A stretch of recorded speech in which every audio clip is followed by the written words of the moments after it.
Essayez de vous représenter une kyrielle de fleurs rares, de plantes vertes complexes, de palmiers indolents, d'eucalyptus majestueux, de joncs et d'herbes hautes, parmi lesquelles se dressent, çà et là, fichées en pleine terre, de simples stèles victoriennes sobrement gravées au nom des glorieux morts de la marine anglaise en Méditerranée, lesquelles stèles, au sein de l'exubérante prolixité végétale du lieu, apparaissent comme un discret rappel à la décence et au devoir de modestie. C'est le cimetière anglais de Corfou. Je m'y promenais à l'heure chaude de midi et rencontrai Sérifopoulos, le gardien, dont à vrai dire j'avais déjà lu fortuitement le nom dans un article du mince journal de la communauté anglaise de l'île, laquelle, ainsi qu'en témoignait le cimetière, avait été florissante par le passé et continuait partiellement d'exister aujourd'hui. Il était révélé dans cet article, manifestement rédigé par une de ces légendaires vieilles filles confites dans une sensibilité néo-victorienne dont l'Angleterre regorge, que Yannis Sérifopoulos était né dans ce cimetière, où il avait succédé à son père en tant que jardinier et où, depuis maintenant presque 43 ans, il cultivait de splendides orchidées. Je l'aperçus de loin, levant le nez de ces plantations. Il me fit un signe dont je ne m'étonnais pas particulièrement, étant donné la coutume qu'ont les Grecs de ne jamais manquer au devoir de vous saluer. Puis, il me salua avec insistance et commença même de se diriger vers moi. Je crus tout d'abord, dressé comme je le suis au déboire du tourisme, qu'il venait me réclamer une taxe quelconque pour la visite, mais je m'aperçus bien vite qu'il n'en était rien. Il attaqua en anglais, puis, s'étant enquis de ma nationalité, continua en italien, langue qu'il possédait un peu mieux. Apparemment enchanté que je lui déclarasse d'emblée avoir vu son nom dans le journal, il me conduisit en direction des dernières orchidées, car, ainsi qu'il me l'expliqua, leur saison se terminait. À ma grande déception, ces fameuses orchidées offraient l'aspect de quelconque fleur sauvage de montagne un peu montée en graines. Or, immédiatement après cette décevante visite, à l'aide de son italien approximatif entrelardé de mots grecs, Sérifopoulos se lança dans un très long discours d'ordre philosophique. Alors, il se mit en demeure de m'expliquer, à l'instar, il faut le dire, de beaucoup d'autres autochtones rencontrés depuis le début de mon séjour et qui n'avaient pas partie liée avec l'industrie touristique, et Dieu sait qu'ici cette expression est appropriée, que le soudain afflux d'argent et de mœurs étrangères, la plupart du temps pas du meilleur cru, avait depuis quelques années entièrement modifié l'aspect et l'atmosphère de l'île. Puis il se lança dans une grande diatribe contre l'appât du gain qui avait gagné les Corfiotes, habitants de Corfou, à la vitesse d'une épidémie, précisant que lui, Sérifopoulos, vivant très sainement, sans excès d'aucune sorte, cultivant ce jardin à l'abri de l'agitation extérieure. D'ailleurs, quel âge lui donnais-je? Il faut bien avouer que le gaillard me semblait tout à fait vert, et je n'avais pas, ainsi qu'on le verra par la suite, encore mesuré jusqu'à quel point. Eh bien, il avait 60 ans, et se déclarait en pleine forme. Les gens d'ici, par le passé, vivaient très simplement, mais, m'affirma-t-il, n'étaient pas pauvres. Ils vivaient entre eux chichement, peut-être, mais plutôt mieux que maintenant. Assez réconforté par cette profession de foi que je désespère ordinairement d'entendre de la part des personnes prétendument plus éduquées, je commençais de me demander quel heureux hasard avait mis ce jardinier philosophe sur mon chemin, ou bien lisait-il dans mes pensées. Puis il se mit à déplorer la décadence générale des mœurs. Avant, les gens considéraient l'amour comme une chose privée et orthodoxe. Mais maintenant, ne voyons-t-on pas des femmes avec des femmes, des hommes avec des hommes? Lui qui séjournait dans un cimetière, on ne devait pas en déduire pour autant qu'il était un homme triste. Les Anglais, pour qui il travaillait, lui avaient enseigné à considérer la mort de façon plus réaliste et moins dramatique que selon la manière catholique orthodoxe. C'était ici, bien au contraire, un endroit joyeux, plein de fleurs et d'oiseaux, dans lequel il se sentait bien, vivant. Il ne voulait donc surtout pas que je le croie pudibond quand il parlait de l'amour. Non, non, non, surtout pas. Il était lui-même un homme qui aimait beaucoup le sexe. Étais-je seul ici, marié? Sérifopoulos se montrait intarissable et ne m'en laissait pas placer une, ce que d'ailleurs j'aurais été bien en peine de faire en italien. Les propos du gentil jardinier commencèrent alors à s'infléchir subtilement. Après avoir disserté sur la décadence de la Grèce moderne, ce en quoi il semblait avoir parfaitement subodoré une attention toute particulière de la part de son auditoire, n'était-il pas naturel qu'il en vînt à aborder les questions spécifiquement sexuelles? Lui-même, comme il me le répétait maintenant pour la troisième fois en me fixant de ses yeux tendrement implorants, lesquels offraient alors un contraste saisissant avec le reste de son visage si animé, était loin de mépriser les plaisirs du sexe. Il irait même jusqu'à déclarer qu'il donnerait facilement tous les autres pour celui-là. Oh oui, une heure de sexe au bon endroit et au bon moment, ce pouvait être le paradis instantané. N'étais-je pas de son avis?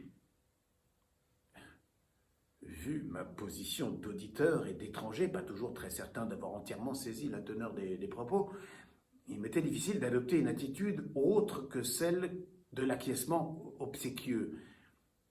Mais Sérifopoulos était un homme fort sensible et sans doute aussi fort habile, car après cette avancée audacieuse, il revint prudemment sur ses pas et objecta qu'évidemment tout cela devait rester encadré par les barrières de la morale conventionnelle.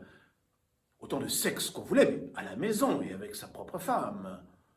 Cela dit, malgré ses 60 ans, et je pouvais aller m'en enquérir auprès de son épouse, Dieu merci, son cazzo fonctionnait à merveille. Il dit tout cela en éclatant de rire et en me saisissant affectueusement le bras dont il palpa les muscles de ses doigts agiles. Bien sûr, faire l'amour en dehors de la conjugalité était un peccato, un péché, mais ce ne serait certainement pas lui qui irait jeter la première pierre. Et d'ailleurs, par la force des choses, n'était-il pas un homme? Lui aussi avait ses incartades, une petite heure de sexe bien intense ici ou là, bien dissimulée, sans que personne ne le sache, surtout sans que personne ne le sache, c'était le plus important, il più difficile. Mais c'était aussi l'écueil que les hommes mûrs comme nous savait parfaitement éviter, sans qu'il s'en suive aucun problème. Lui-même, je pouvais en être assuré, détestait les problèmes. N'étais-je pas comme lui? Alors, à ce stade de son discours, et bien que ma petite jugeote, certes très lente à réagir parfois, je vous le concède, eût été depuis peu alertée, l'attitude polie et respectueuse des mœurs locales à laquelle je m'étais cantonné jusqu'à là me contraignit à continuer d'acquiescer niaisement, et je vis que Sérifopoulos en conçut un tel encouragement à poursuivre ses enveloppantes circonlocutions. Oui, bien sûr, il fallait savoir ruser pour obtenir de grands plaisirs de la vie, mais il lui-même avait appris ici à Corfou comment faire les choses proprement. Il faisait l'amour ici et là avec des jeunes, et là, il plaça très vite, comme furtivement, pour reprendre ensuite le flot ronronnant de son monologue, une petite phrase dont ma connaissance imparfaite de l'italien fit que je commençais à m'interroger pour savoir si j'avais bien entendu et si elle signifiait bien ce que je croyais. Dans un souffle, il murmura, sans me regarder cette fois-ci, « Anche con maschi », aussi avec les hommes.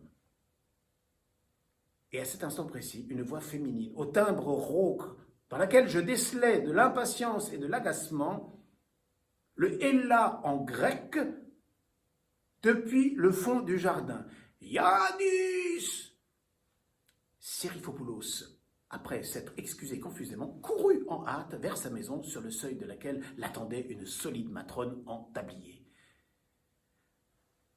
Assez troublé, rendu perplexe par cette révélation, non seulement de la sensualité orientale ambiguë, mais encore de cette antique maïeutique hellénique si finement pratiquée par le jardinier sophiste, je commençais de déambuler entre les sévères et rigides stèles britanniques qui semblaient se dresser là comme autant de tables de la loi sourcilleuse.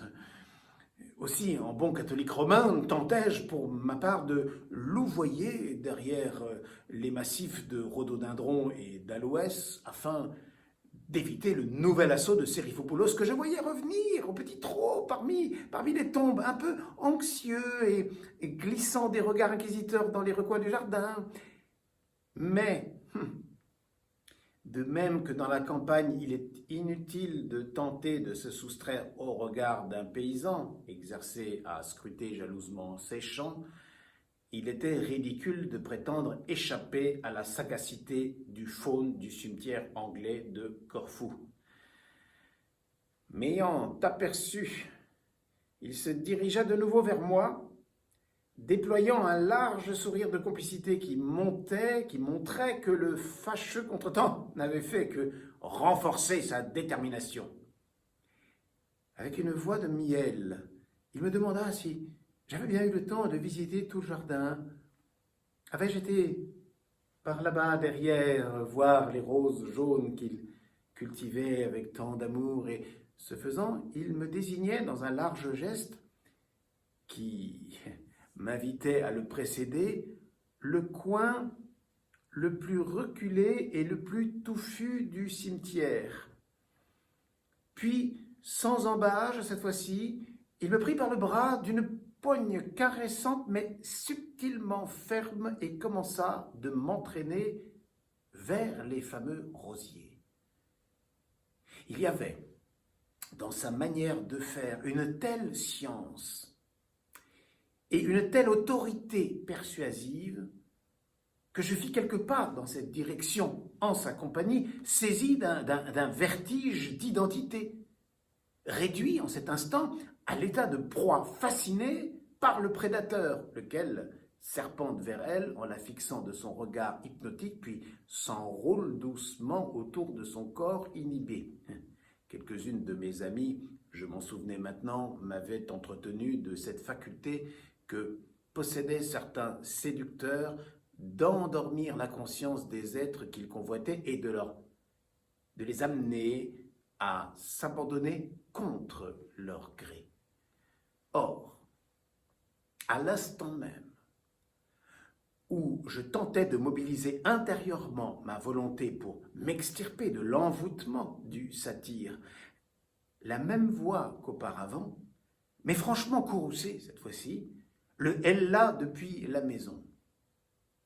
Et comme foudroyé, Sérifopoulos relâcha instantanément son étreinte et, bredouillant à la façon d'un enfant pris en faute des excuses maladroites et incompréhensibles, s'enfuit en courant vers son foyer qui, ainsi qu'il me l'avait expliqué, devait être à tout prix préservé de la décadence des mœurs modernes.